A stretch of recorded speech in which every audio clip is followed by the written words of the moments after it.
Okay, I wanted to cover today how to render a sequence out of Maya uh, to eventually take in and create an H264 um, MP4 file.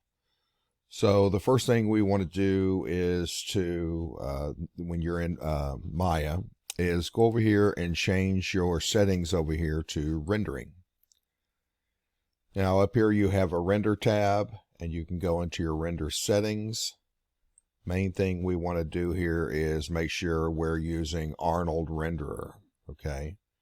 So this could be set to Maya software. Okay. And this is what throws a lot of students off, is because when we're kicking out, then you can come in here and you can kick out an AVI, which is an old ancient file format that's not used anymore. QuickTime Movie, these aren't really used anymore. So these are all legacy kinds of things. Now, when you go to render in Arnold, okay, you will see that those options aren't in here because Arnold doesn't support those old ancient file formats. And so those won't be in here. Okay, so what we want to do is render out as a PNG, sequence of PNGs. So you'll need to give your file a name, whatever you're wanting it to be called. All right. Then down here on your frame extension, what we want is name and then a number mark dot extension. Okay. So we want the name, which, in my case, I call this turn gray. So the rendering name will be called turn gray. Then it'll have numbers, and then it'll put a dot, and then it has the extension, which will be a PNG.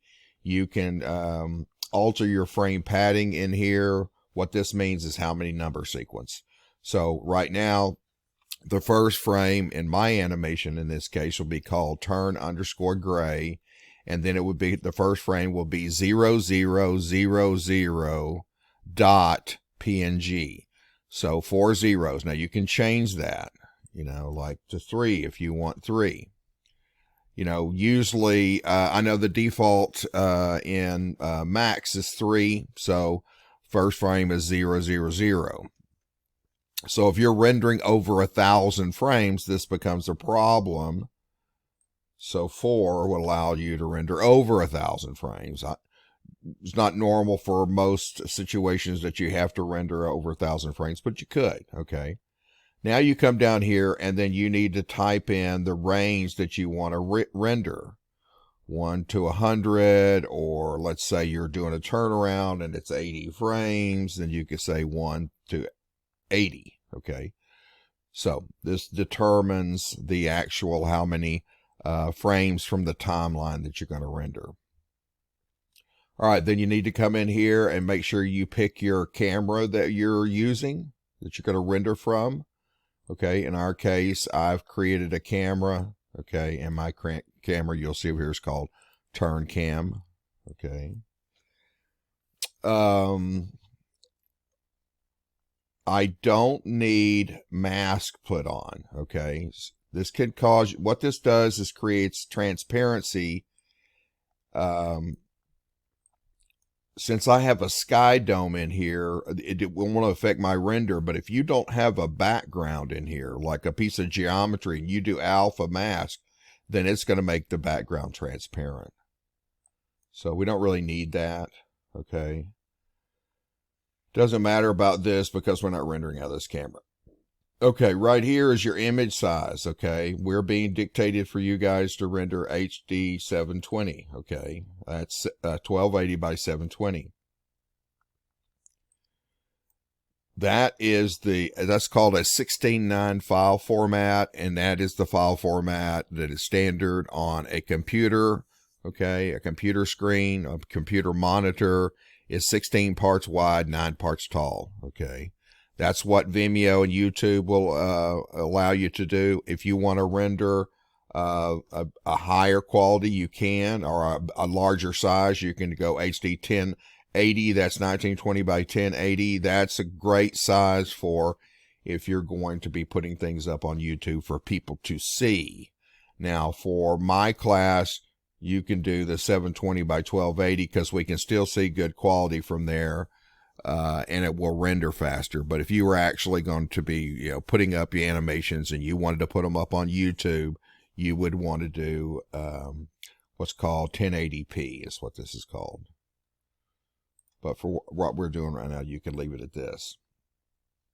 Okay, so this determines the size that you're rendering it out. This is, we're going to be rendering out of this camera. We don't need a mask on those. This is how many frames you're going to render. This is how it's going to name and number them. And then you're putting your name in here. Okay. Now, that's the basis to start there. Now, as far as the quality of render, when you go to the auto renderer, okay, by default, this diffuse is set at 3. Now, this camera setting here is an overall quality setting. So if I set this to 5, it's going to take longer to render. And what this is doing is increasing all of these. Okay, it's increasing all of these. Some of these I may not need to be increased, like the transmission. If I'm not, transmission is like if I have transparency in the scene. Okay, so I would encourage you at this point, for what we're doing, we don't need that. Leave that at 3. Okay. But we want to increase the diffuse, which is your base shader, okay? So increase this one to 5. So that's only going to make this quality higher, but it's not going to affect any of these, which none of these are part of our scene anyway. So this is a faster way to get a better quality render, okay, without going up and kicking it up here. This is like a multiplier for all of these. These are kicking up individual. So if I was doing, transparency, I might want to kick this one up. Okay. But for what we're doing, the main thing is that our main shader looks good. So I would say go for 5 here. The more you increase these, the longer it takes to render. Okay. Now, a couple other things. Your lights. Okay. By default, the light samples are 2. What this covers is the quality of the shadow, okay? So you can get some grain in the shadowing, which is not affected by your render settings. It's over by the lights. So I would tell you to increase these lights to 4, and then this is increasing the quality of the shadow is what it's doing, okay? And you would do that on each one of your lights that you have. So that is quality here. All right, then the next thing we're ready is to actually do your rendering, okay? And so what you want to do is to go down here to render sequence. Now, what you don't want to do is batch render, okay? And I see people doing this all the time. A batch render is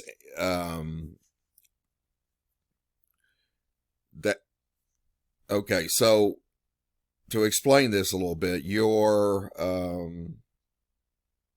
the renderer that we're using in Maya is called Arnold. It's not native to Arnold. So in other words, when it's not native to Maya. So in other words, when Maya was made, it had its own renderer. As 3ds Max did. Max had a scanline render. They have their own native renders. Those are old, ancient renderers. They don't understand real-world physics. We're well beyond that nowadays, and we haven't used those renderers in 10 years. So what we're using is advanced render, Arnold. Okay, Arnold is a standalone renderer made by a company called Solid Angle. Several years ago, Autodesk bought Solid Angle. And they let Solid Angle still be its own company, market its product to other 3D softwares and such. But the agreement with what they're doing is then you get a free version of Arnold inside of Max or inside of Maya. Okay, so it's built into it. However, you can use Arnold as a freestanding renderer, okay? And the way Arnold gets its money is you have to buy it per station. So when you're doing a batch render, that's firing up Arnold as an external renderer, and you have to buy a license to that.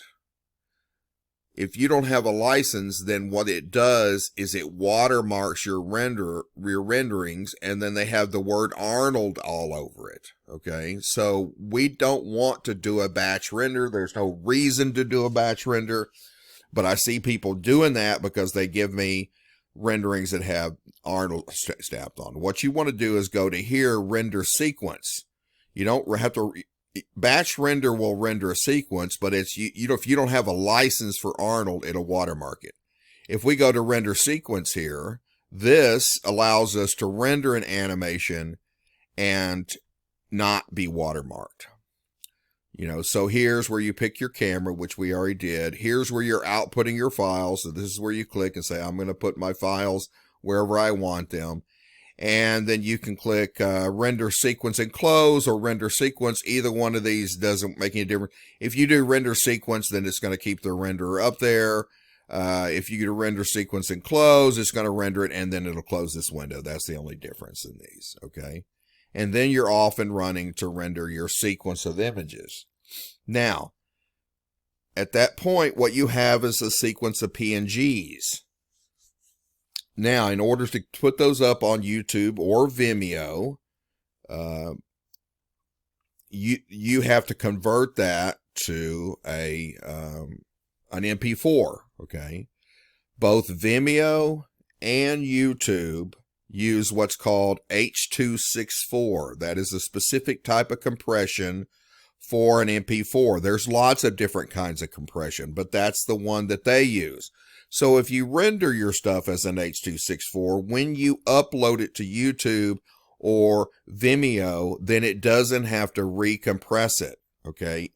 The more times that you compress a file, the more degraded it is.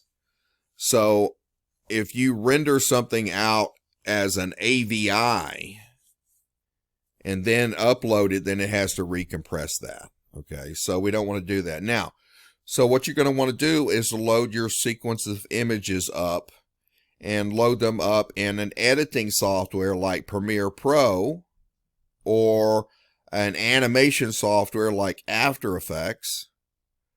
But what you can do is, if you just have the one sequence that you're putting together, okay, you're just trying to convert that, we don't need to use either one of those. What we can use is the Adobe Media Converter. When you buy a license to Adobe Premiere Pro or Adobe After Effects, it comes with a little utility called Adobe Media Encoder. And this is a little utility that will create animation files, okay? So if you're just trying to convert a sequence of images, you don't have to go into After Effects and you don't have to go into Premiere Pro. You can go directly to this encoder. Then what you're going to do is, once you're in here, you click this little plus button here under Q, and then open up the folder where you have your sequence of images, okay? Click one of them, and it really doesn't matter which one because it's going to read these as a collection. Whereas in some of the softwares like Premiere Pro or After Effects, if I click 5, then it's only going to load from 5 forward, okay? So you might get in a habit always picking 0, but in here it doesn't make any difference. And then you're going to click here where it says sequence. In my case, PNG sequence. If they were Targas, it would say Targa sequence and so far. And then you just click open, and it's going to bring the files into here. So now it's brought them in here.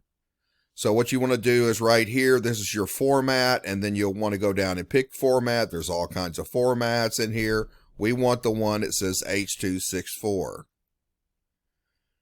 Then here on your bit rate, okay, on this there are all kinds of presets, and these are based on specific devices that you may be putting them on, what Vimeo wants, and so forth. I would tell you that you want to go to the top, match source, high bit rate. This is the highest bit rate that you can kick out of here. Okay, so we're going to go there.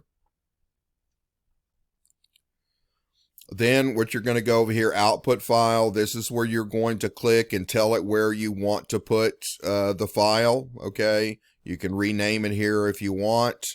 Okay, I'm just going to get rid of these numbers on here since it no longer be using numbers. And I'm just going to call it ls side because this is my side render.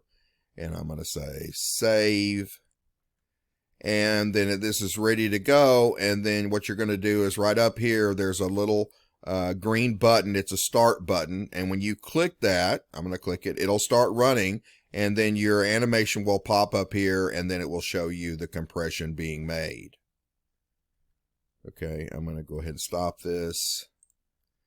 And then once it's done, then you're ready to load that up onto YouTube or Vimeo, and you've completed this step. So to get high quality renders, we always in our 3D programs, you don't want, when you're creating a, like in our case, an H264, that is a compressed file. It's a lower quality file than the original PNGs. The original PNGs are the highest quality. What you're doing is lowering the quality so that you can play them as a sequence, but we're doing the highest quality that we can do in that compression. And then we're loading that up to Vimeo or YouTube. And what's nice about this is when you upload them, they'll go up and almost immediately be able to be seen because it's not having to convert them because they're the correct format. Whereas if I render them as some other kind of format, and then I upload those to like YouTube or Vimeo, then it has to recompress them into the correct file format, which is this H264. When it's recompressing them, it's making the quality go down. So this is the best way to get a high quality product, to be able to render an animation out of Maya or 3ds Max or whatever, and then be able to use the encoder to convert it to a movie player file, in this case an H264, and then can upload those to YouTube and or Vimeo. Okay, so hopefully that helped you on how to render and get a quality render out of Maya, and then how to convert it. All right, thank you very much.